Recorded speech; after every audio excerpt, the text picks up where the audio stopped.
My story begins when I was 23 years old, living in the old house my grandmother left to me after she passed away. It was a modest, sturdy place in a quiet suburban neighborhood, far from glamorous but full of charm. My grandmother, my dad's mother, was the kindest soul I knew, always making sure I had what I needed growing up. The house had character: creaky wooden floors, ivy crawling up the brick walls, and a garden that birds seemed to love. Every morning their chirping would wake me up gently, as if nature itself was nudging me to start the day. I am Leslie. At the time, my life seemed to be on track. I had a steady job, a place to call my own, and what I thought was a supportive family. My mom, stepdad, and half-sister Piper lived in a more modern home closer to the city. Their house came with a large mortgage they were still chipping away at, something that would likely take decades to fully pay off. Despite this, things between us were generally good, or at least I thought so. Then came that fateful Sunday. My mom visited me, as she did almost every week, for coffee and a chat. That afternoon, she looked a little more thoughtful than usual. "Leslie, honey, can we talk?" she asked, cradling her cup of coffee with both hands. I nodded, curious. "You know," she began, "your stepdad and I have been talking. This house of yours, it's exactly what we've always dreamed of. The peaceful area, the garden space, it's perfect." I raised an eyebrow, unsure where she was going with this. She continued, "And I know your commute to work is pretty rough from here. Our house is a lot closer to your office." That was the setup. She was buttering me up for the big reveal. Her brilliant idea was for us to switch houses. My mom and stepdad would move into my grandmother's house, while I would take over their place in the city. Oh, and I would also take over their mortgage payments, of course. "Think about it," she said with a wide smile, her eyes sparkling like she had just solved all of life's problems. "You'd save so much time on your commute, and their house is bigger, more modern. Plus, your stepdad and I have always dreamed of living somewhere like this." She was not entirely wrong. Their house was newer, with a spacious layout and a renovated kitchen. Living closer to work would save me hours of commuting every week. Still, I was hesitant. "What about the paperwork?" I asked. "Shouldn't we make this official with some sort of agreement?" Mom waved her hand like I had just suggested something ridiculous. "Oh, honey, we're family. Why waste money on lawyers? You know I would never do anything to hurt you." I should have trusted my gut, but I let it go. The move happened quickly after that. I adjusted to my new home easily enough and faithfully sent my mom the mortgage payment every month, often paying extra when I could. I also invested in fixing up the house, new appliances, fresh paint, the works. For 4 years, that was the deal. I paid without fail, trusting that my family had my back. Everything seemed perfect, until it was not. The trouble started when I had to travel for a 2-week business trip to a neighboring state. The meetings, presentations, and long hours dragged on, but I looked forward to coming back to my house, my bed, and my routine. The last thing I expected was to find myself locked out of my own life. When my Uber dropped me off that evening, the air was crisp and cold. I wheeled my suitcase up the driveway, but something felt off. The porch light was on, and I could hear voices inside. That was strange since I lived alone. I had definitely not left any lights on before I left. "What the hell?" I muttered, pulling out my key. It would not turn in the lock. I tried again. No luck. My heart started racing as the realization hit me. The locks had been changed. I was still processing this nightmare scenario when the door suddenly opened. Piper stood there, wearing my favorite fuzzy slippers. She leaned against the doorframe with a smug expression that made my blood boil. Behind her, a tall guy lounged on my couch, her new husband. His feet were propped up on my coffee table like he owned the place. "Oh, you're back," Piper said casually, her tone dripping with fake surprise. "Your stuff's in the garage." I blinked, frozen in place. What are you talking about? This is my house." "Not anymore," she replied, inspecting her manicured nails like she had better things to do. "Mom and Dad gave it to us as a wedding present. We live here now." The world seemed to tilt. "Are you insane? I have been paying the mortgage on this house for 4 years." Piper rolled her eyes, looking every bit like our mother in one of her dismissive moods. "Yeah, about that," she said with an exaggerated sigh. "That's not really my problem. Mom and Dad gave us the house. So, you need to leave." She made a shooing motion with her hand as if I were a stray dog. "Get off our property before we call the cops." Standing there on my own porch, now effectively homeless, it all hit me like a tidal wave. Memories rushed in, the familiar pattern of favoritism that had shadowed my life. Piper had always been the golden child, hadn't she? I remembered when she got a brand new iPhone while I was still stuck with a clunky flip phone. Designer clothes filled her closet while I wore worn-out hand-me-downs. On her 16th birthday, Piper got a sparkling new car with a big red bow while I relied on bus schedules to get anywhere. College? She had her tuition fully covered at some prestigious university, and I had to juggle classes and work my way through community college. It had always been like that. Always, but now? Now it was more than a phone, a car, or tuition. This was my home. The house I had worked my ass off for, paying the mortgage for 4 long years, doing repairs, planting flowers in the front yard, and painting every damn wall. And there she was, my little sister, standing on my porch, her face blank and indifferent as I begged for an ounce of decency. "Where am I supposed to go, Piper?" She shrugged, not even bothering to fake sympathy. "Not my problem, get a hotel or something, just don't come back here." Then slam. The door shut in my face. I heard muffled laughter on the other side, hers and her husband's, as they settled in, making themselves comfortable in the house I had built with my sweat and tears, my hands clenched into fists. I was trembling with rage, but also something else, something deeper, darker, betrayal. I don't even remember walking back to my car. The next thing I knew, I was driving to our parents' house. Well, technically, it was my grandmother's house. The same house I had willingly swapped with them to move closer to work. It had seemed like a good idea at the time. I trusted them. Stupid me. The front porch felt foreign now, the place where I had spent so many childhood summers now weighed down by a suffocating sense of loss. I knocked on the door hard, too hard, and called out, "Mom, open up! We need to talk about what Piper just did." Footsteps approached. I heard whispering, then silence. Finally, my mother's voice came through the door, distant and cold. "Go away," I froze. Did I hear that right? What? "Mom, open the door! Piper locked me out of my house, the house I've been paying for." "That's not your house anymore," came the gravelly voice of my stepfather. "And this isn't your house either. This is our house now." The world tilted, and I staggered back a step. My stomach churned. "What are you talking about? Grandma left this house to me." "You need to leave," Mom said, her voice taking on that stern, condescending tone she used whenever she thought she was being the voice of reason. "Go rent an apartment or something. Stop going from house to house making everyone nervous." Making them nervous. My mind raced. "Are you kidding me? You threw me out of my home. Piper's living there for free, and now you won't even let me in to talk about it?" "We've made a lot of improvements to this house," Mom snapped. "Investments, renovations." I saw red. "And what about the money I spent fixing up your house? The new appliances, the remodeled bathroom, the 4 years of mortgage payments?" "That's different," she muttered. "Different how, Mom? How is it different? You planned this, didn't you? Get me to pay off your mortgage, then hand the house over to Piper and keep Grandma's house for yourselves? Real nice plan? Now I'm homeless while you all split my property." Silence. Then Mom's voice returned, icy and final.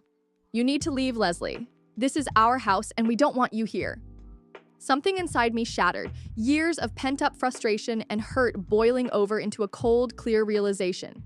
I pressed my palms flat against the door, grounding myself. "Actually, Mom," I said quietly, "you're wrong about one thing. This is still legally my house. The deed is in my name. Grandma left it to me. Remember?" My stepfather's voice turned into a growl. "You wouldn't dare." "Try me," I shot back. "I'm done being the doormat. I'm done watching you favor Piper while you use me. Get out of my house or I'll have you evicted. Legally." The silence on the other side of the door was deafening. I stood there a moment longer, waiting, then turned and walked back to my car. I had nowhere to go, but I knew exactly what I had to do. An hour later, I checked into a cheap hostel, my suitcase still packed from my business trip. The room was small and smelled faintly of disinfectant, but it didn't matter. I sat down on the edge of the bed, pulled out my phone, and started making calls. I needed a lawyer, and I needed one fast. 2 days later, I met with Mr. Thompson, who wasted no time. He had the eviction papers ready before I even finished my coffee. I stood behind Mr. Thompson on the porch, my breath fogging up in the chilly morning air, his knuckles rapped sharply against the wooden door, each knock echoing with an unsettling finality. I braced myself, unsure how this confrontation would unfold. When the door opened, my mom's face appeared, and for a fleeting second, I saw confusion flicker in her eyes. Then she saw the legal documents in his hand, and that confusion quickly turned to dread. Her face went pale, her smile faltering. "Good morning, Mrs. Carter, Mr.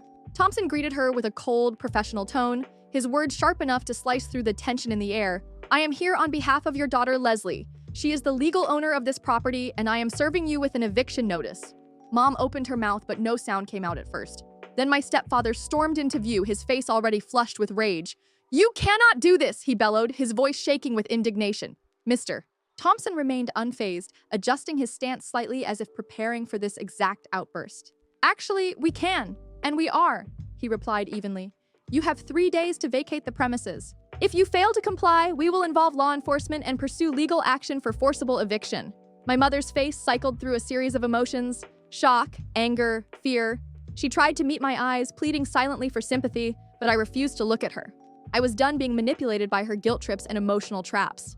"Leslie, honey," she tried, her voice saccharine sweet as though a kind tone could erase years of betrayal. Let's not be hasty. We can talk about this. Work something out. I crossed my arms and stared her down. The time for talking was before you locked me out of my house and handed it over to Piper. I shot back, my voice steady and cold. You have 3 days, Mom. That's all you get. 3 days. The longest 72 hours of my life. I holed up in my hostel room, anxiety gnawing at me every time my phone buzzed. I half expected an onslaught of tearful calls or desperate messages, but there was nothing. It was eerily quiet. Then, on the morning of the 4th day, my phone rang. Mr. Thompson's voice was calm as ever. They moved out. The house is clear. When I arrived, my parents were still there, loading the last of their boxes into a moving van. I stood silently at the edge of the driveway, watching them work. Mom finally noticed me and straightened, her red-rimmed eyes narrowing. You are no daughter of mine, she spat, her voice trembling with rage and heartbreak. Tears streaked down her face as she hissed, You are a traitor, after everything we have done for you. A bitter laugh escaped me before I could stop it. Everything you have done for me? You mean like using me to pay off your mortgage while planning to steal my house? Yeah, thanks for that. She glared at me one last time, then climbed into the passenger seat without another word. I watched as the car disappeared down the street, followed by the moving van, and just like that, the driveway stood empty. My house was mine again. Inside, I found chaos. Drawers left open, random junk scattered everywhere, but no major damage. It could have been worse. I walked through the house slowly, my footsteps echoing in the quiet. When I reached the living room, I stopped in front of my grandmother's old rocking chair. I could almost feel her presence, as if she were sitting there beside me, comforting me with her silent strength. I sat down, letting the weight of everything finally settle on my shoulders. For the first time in weeks, I smiled. All the money I had poured into this house came rushing back to me. The new kitchen appliances, the expensive water heater, the bathroom renovation.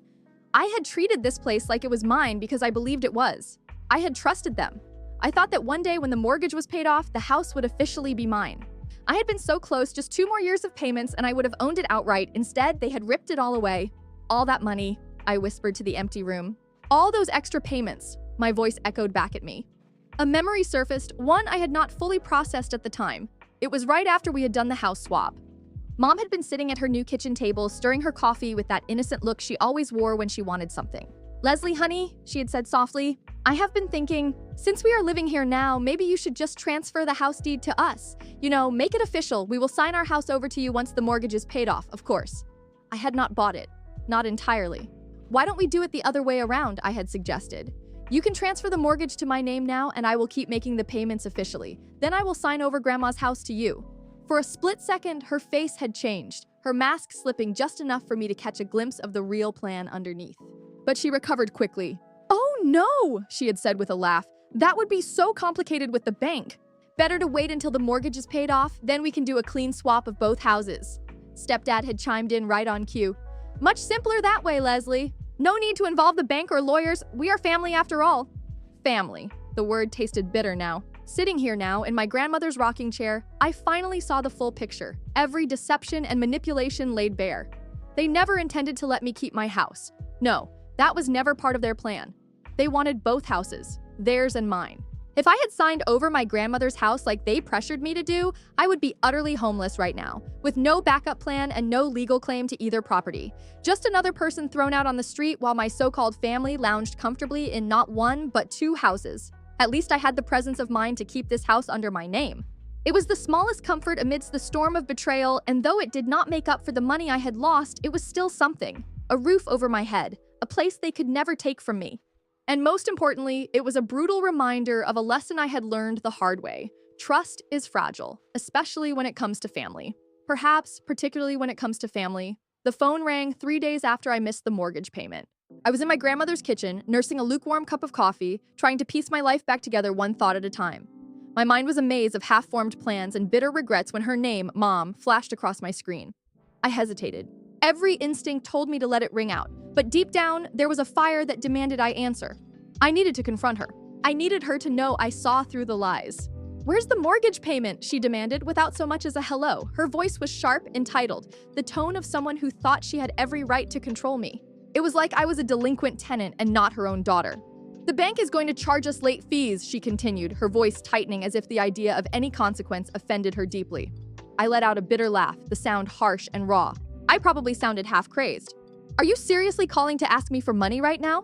Of course I am, she snapped without hesitation. You need to pay the mortgage. I could feel the tension in my body coil tighter. I gripped my coffee mug until my knuckles turned white, grounding myself for what was about to come. Let me get this straight, I said slowly, enunciating each word like it was a weapon. You kicked me out of the house I was paying for, handed it over to Piper and her husband, and now you expect me to keep making the payments. Are you insane? That house belongs to... She began, but I cut her off. To Piper! I spat, then let Piper pay for it. She's living there, right? Living her dream life in the house I paid for and renovated? She cannot pay the mortgage, Mom shot back, her voice rising in pitch, that familiar, shrill tone she always used when things did not go her way. She just graduated from college. She is not working yet. They just had that beautiful wedding and they are still settling in. Not my problem. I interrupted her again, this time with a strange sense of calm washing over me. Not anymore. You gave her my house? Fine, she gets the mortgage too. There was a pause on the other end, but I knew better than to think it was over. Mom's voice turned cold, edged with a manipulative tone I recognized from years of dealing with her control. Fine, she hissed. Then we will just move back into your house.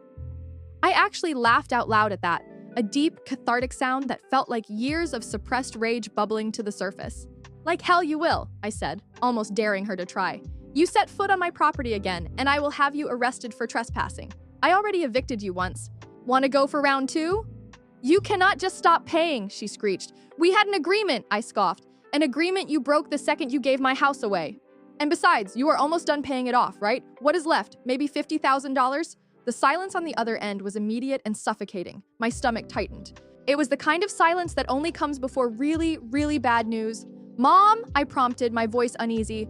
It is more than that, she admitted quietly, her voice losing its previous venom. How much more? I asked, dread settling deep in my gut. Another long pause. I could hear her breathing, slow and labored like she was weighing how much to reveal.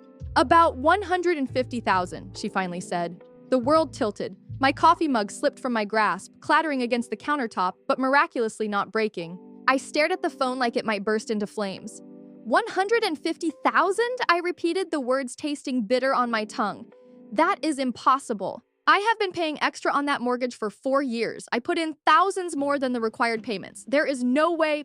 Well, she started, and I could already tell I was not going to like the answer. What did you do with the extra money I sent?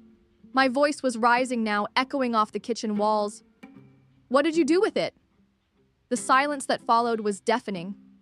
When she finally spoke again, her words made my blood run cold. Oh, we paid the regular mortgage payments, she said casually, like we were discussing the weather. The extra money, well, we had expenses. Expenses? I echoed in disbelief. What expenses? Your stepdad and I needed a vacation, she said, as if it was the most reasonable thing in the world. After all the stress of moving, we went to Europe for 3 weeks. Paris, Rome, Madrid, beautiful cities.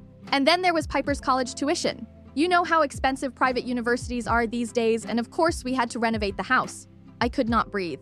Every word hit me like a punch to the gut. Years of sacrifices, thousands of dollars sent in good faith, all spent on lavish vacations and renovations. You stole from me, I whispered, my voice trembling with rage. You took my money and went on vacation with it? Do not be so dramatic, Leslie. We are family. We just redistributed the funds where they were needed most, Piper said, her voice dripping with condescension. I stared at the phone in disbelief, my grip tightening until my knuckles turned white. I could barely form a response before I hung up, my hands trembling so badly that I dropped the phone to the floor. For a long time, I just sat in my grandmother's old rocking chair, shaking with a mixture of rage, humiliation, and betrayal. I had given them so much, sacrificed my own financial security to help them stay afloat, and this was how they repaid me? When I finally calmed down, I blocked their numbers, every single one of them. Mom, Dad, Piper. Done.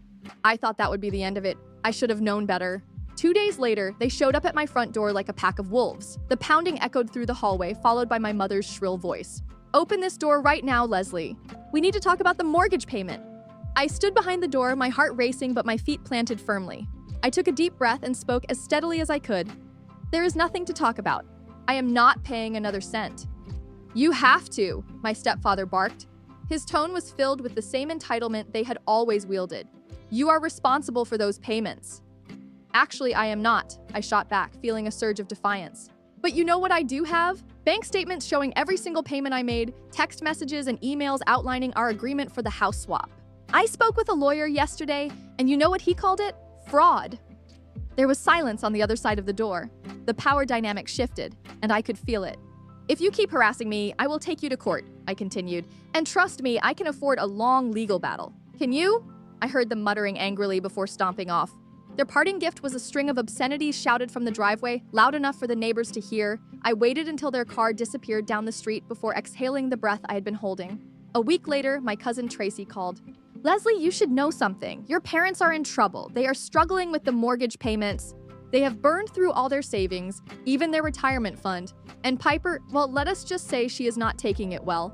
Apparently, when they told her she had to start contributing to the mortgage, she flipped out. The neighbors heard her screaming about how they promised her a free house, not a debt. I listened in silence, staring out the window at the garden.